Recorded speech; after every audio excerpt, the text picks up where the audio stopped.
जी students, कैसे हैं आप? आई होप आप सब ठीक हैं। आज मैं एक इक्वेशन देख रहा था जिसमें HCl जो है वो कैल्शियम कार्बोनेट के साथ जो है वो रिएक्ट कर रहा है और बना रहा है कैल्शियम क्लोराइड और साथ है कार्बन डाइऑक्साइड और वाटर। ये इक्वेशन है। अब स्टूडेंट्स जो हैं बेसिकली कंफ्यूज रहते हैं कि आखिर ये इक्वेशन कैसे बन गई। तो कंफ्यूज होने की बात नहीं है। इसमें आप याद रखो कि जो HCl है इसमें हाइड्रोजन जो है वो पॉजिटिवली चार्ज है और क्लोरीन नेगेटिवली चार्ज है। अब ये आपको पता होना चाहिए क्योंकि क्लोरीन डेफिनेटली एक इलेक्ट्रोनेगेटिव एलिमेंट है, hydrogen electro positive element. Electron निकाल दिया उसने इलेक्ट्रॉन गेन कर लिया। ये पॉजिटिव वन यहाँ पर आया है, उसकी वजह से ही क्लोरीन के पास नेगेटिव वन आया है। और यहाँ पर अगर आप इस कंपाउंड को देखते हो कैल्शियम कार्बोनेट, इसको आप चूना भी कहते हो, इसको आप लाइम स्टोन भी कह सकते हो, लाइम स्टोन। तो इसके ऊपर जो चार्ज है कैल्शियम के ऊपर ये +2 है और जो कार्बोनेट है इसके ऊपर चार्ज जो है दैट इज़ -2।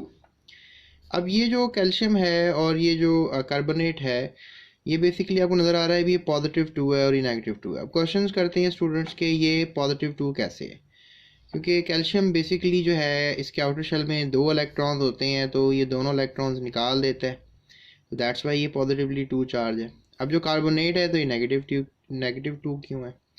तो जो कार्बोनेट है बेसिकली -2 इसलिए है क्योंकि ये जो ऑक्सीजन है ये अपनी दोनों वैलेंसियाँ कार्बन से पूरी कर चुके हैं और यहाँ पे ऑक्सीजन जो लगा हुआ है उसकी एक वैलेंसी एक रहती है, तो इसलिए एक इलेक्ट्रॉन उसने ऑक्यूपाई किया हुआ है। इसी तरह से सेम कार्बन की 4 वैलेंसी हैं और यहाँ पर भी ऑक्सीजन ने एक इलेक्ट्रॉन ऑक्यूपाई किया हुआ है। तो ये 1 2 3 ऑक्सीजन है और एक कार्बन है और इस तरह से इसके ऊपर -2 चार्ज है। तो इस तरह से ये कह लें कि 2 इलेक्ट्रॉन जो यहाँ पर कम है वो कहाँ गए, तो वो इसके पास आ गए। मतलब कैल्शियम कार्बोनेट को जब आप ब्रेक करेंगे तो इसके कैल्शियम आयंस में और कार्बोनेट आयन में करेंगे। अब होता ये है कि जो कैल्शियम आयन है ये बेसिकली रिएक्ट कर जाएगा किसके साथ? क्लोराइड आयन के साथ, क्योंकि यहाँ का जो कंपाउंड है वो यहाँ के कंपाउंड के साथ करेगा। जैसे let's say that calcium carbonate आपके पास चूने का पानी था, आपने उसमें HCl डाल दिया। कैल्शियम कार्बोनेट आपके पास चूने का पानी था, उसमें आपने HCl डाल दिया, तो रिएक्शन हो गया दोनों के दरमियान।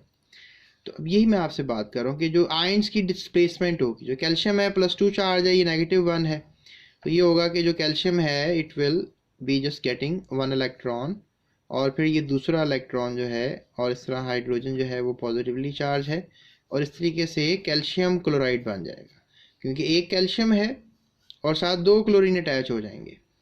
आपको ये 2 मैंने इधर इसलिए कर दिया क्योंकि डेफिनेटली ये 2 क्लोराइड के साथ एक कैल्शियम लगेगा ना, क्योंकि क्लोरीन -1 है और फिर क्लोरीन -1 है, ये दोनों का चार्ज जो है वो -2 होगा, तो -2 चार्ज चाहिए था ना इसको। तो अब एक क्लोरीन के साथ तो अटैच नहीं हो सकता था, ये दोनों बॉडीज तो अटैच नहीं हो सकती थी ना, लिहाजा एक और बॉडी चाहिए थी, तो लिहाजा 2 मोल यहाँ कर दिया। जब भी बढ़ाएंगे तो यहाँ नहीं 2 लिखना आपने, यहाँ बैक साइड पे 2 लिखेंगे ताकि साथ पूरा का पूरा मॉलिक्यूल कंपाउंड जो है इसके साथ मोलैरिटी इंक्रीज की जाती है।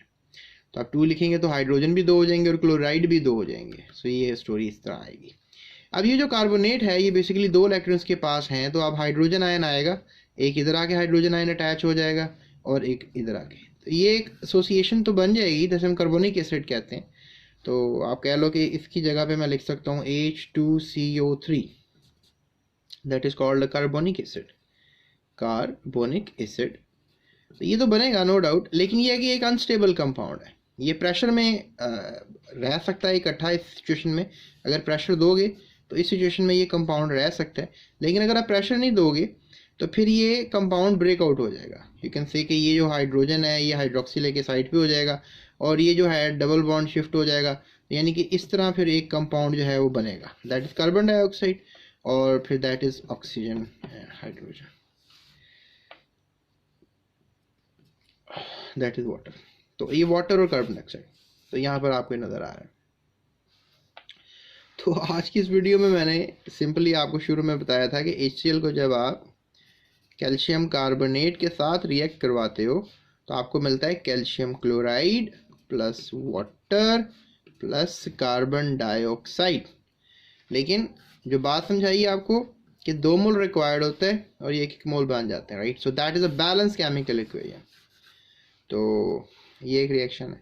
अब इसी तरह से लेट्स से दैट आपके पास एक और रिएक्शन है जिसमें हमारे पास सोडियम बाइकार्बोनेट है और उसका रिएक्शन H2SO4 के साथ है।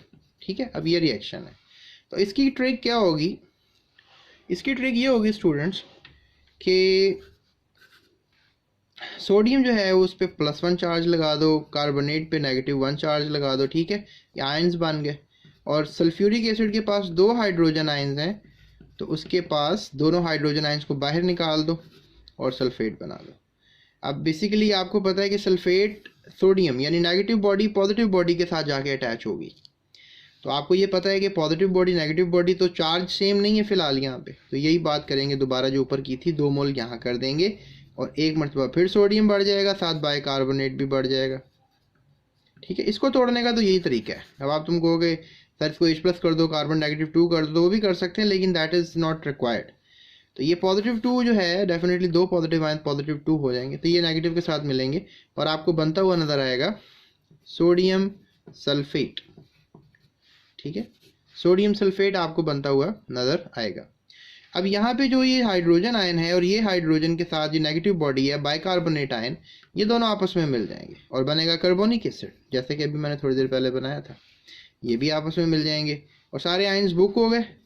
सो ये हमारे पास 2 मोल कार्बोनिक एसिड। तो इसकी जगह पर हमने क्या लिखना है? H2O, जो भी बताया था मैंने आपको, और कार्बन डाइऑक्साइड, ये भी 2 मोल होगा और ये भी 2 मोल होगा। So that makes an idea. तो आपकी ये क्या इक्वेशन बन जाएगी अब? NaHCO3 यानी सोडियम बाइकार्बोनेट 2 मोल हो गया और H2SO4 और रिएक्ट होके क्या बन जाएंगे? सोडियम सल्फेट और साथ वाटर होगा जो कि 2 मोल है और साथ कार्बन डाइऑक्साइड होगी जो कि 2 मोल है। So that is the balance chemical equation. To sort out this equation, तो इसी तरह से और भी बहुत से रिएक्शंस हैं। जैसे सिंपली आप एक रिएक्शन कर लो, पानी कैसे बनता है, तो हाइड्रोजन और ऑक्सीजन जो है ये आपस में मिल जाते हैं। तो आपने कम से कम ऐसे ही लिखना है इन दोनों को। और डेफिनेटली अब ये जो है यहाँ पर आयनिक नहीं बनेगा ना, ये बेसिकली हाइड्रोजन हाइड्रोजन के साथ सिंगली बॉन्डेड है, ऑक्सीजन ऑक्सीजन के साथ डबली बॉन्डेड है with the lone pairs and all that story जो आपने पढ़ी। यहाँ पे होता ये है कि बेसिकली ये जो हाइड्रोजन है अपना कोवलेंट बॉन्ड तोड़ देता है बतौर, क्योंकि ऑक्सीजन एक इलेक्ट्रोनेगेटिव एलिमेंट, तो कोवलेंट बॉन्ड टूट जाएगा, राइट। सो इसको मैं तोड़ देता हूँ, तो टूट जाएगा तो हाफ बॉन्ड ये हो जाएगा, हाफ बॉन्ड ये हो जाएगा। अब ये हाइड्रोजन आएगा, इस पर अटैक करेगा आके, ये हाइड्रोजन आएगा, ये भी अटैक करेगा इस पर। ठीक है, तो आपको H2O बनता हुआ नज़र आएगा, यानी कुछ इस तरह का स्ट्रक्चर बनता हुआ नज़र आएगा। ठीक है, अब ये भी डेफिनेटली अब ऑक्सीजन की 2 वैलेंसी थी, यहाँ पर भी 2 नज़र आ रही हैं, ऑक्सीजन की दूसरे ऑक्सीजन के साथ है, लेकिन अब इस ऑक्सीजन की दोनों वैलेंसी है, किसके साथ चली गई, किसके साथ चली गई, राइट। तो वाटर बन गया। तो अब मैं आपसे कहना ये चाह रहा हूँ कि अब ये जो हाइड्रोजन अगर एक और आ जाए, लेट्स टेक 2 मोल, अब इसको हमने 1 मोल और बढ़ा दिया, तो यहाँ पर भी अब वही सीन हो जाएगा ना, लुक एट दैट। अब ये भी आकर इस पर अटैक कर देगा, या इस पर अटैक कर देगा, तो एक मतलब फिर आपके पास ये बॉडीज बनती हुई नजर आएंगी। So that makes an idea कि आपके पास 2 वाटर मॉलिक्यूल्स बनते हुए नजर आएंगे। सो गोना मेक 2 वाटर मॉलिक्यूल्स। इस तरह से स्टूडेंट्स आप इसी इक्वेशन को हल करोगे। सो ये वाटर मॉलिक्यूल, यहाँ पे फिर वो कहते हैं जी प्लैटिनम कैटलिस्ट भी रिक्वायर्ड है और नीड सम मोर कंडीशंस, तो इस तरह इसको हल करेंगे। तो ये मैंने आपको इक्वेशन समझाई है। आई होप आपको समझ में आ गई होंगी। So stay up with this channel, अपना ख्याल रखिएगा एंड दूसरों का भी ख्याल रखिएगा।